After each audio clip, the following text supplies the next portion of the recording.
Il vit au bout d'une rue, près d'un tas d'ordures, avec pour seul toit un carton et quelques murs cassés.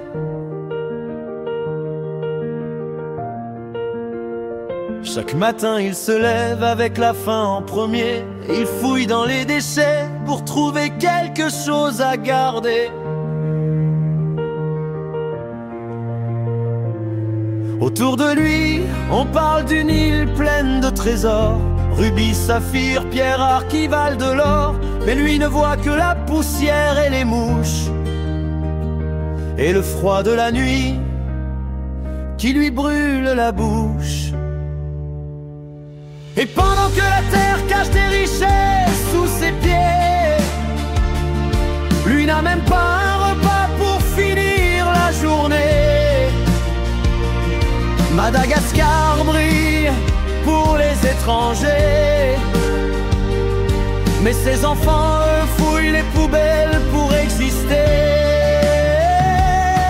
Ils n'ont pas de parents, pas de maison, pas de cadeaux, juste leurs mains sales pour survivre, et c'est tout. Il regarde les autres enfants courir à l'école. Lui, son sac à dos, c'est un sac de plastique troué.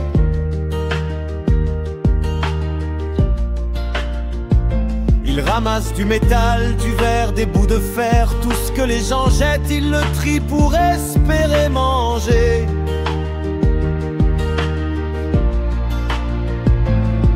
Les touristes prennent des photos des paysages, des plages, des baobabs, des pierres qui brillent, mais personne ne montre les enfants dans les décharges, ceux qui grandissent dans la boue, sans un seul sourire.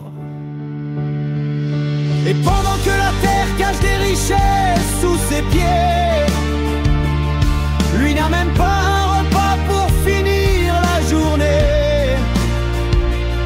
Madagascar brille pour les étrangers, mais ses enfants, eux, fouillent les poubelles pour exister.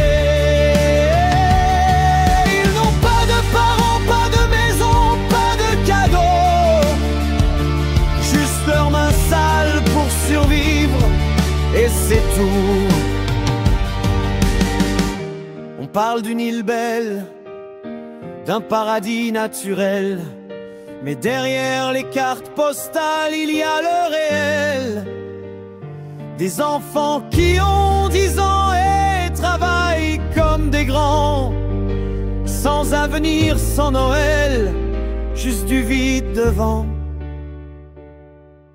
Et pendant que les pierres précieuses sortent de la terre, eux n'ont même pas une couverture pour la nuit entière. Madagascar brille pour tout le monde sauf pour eux, les enfants oubliés, les enfants malheureux. Pas de cadeaux, pas de famille, pas de fête, seulement la survie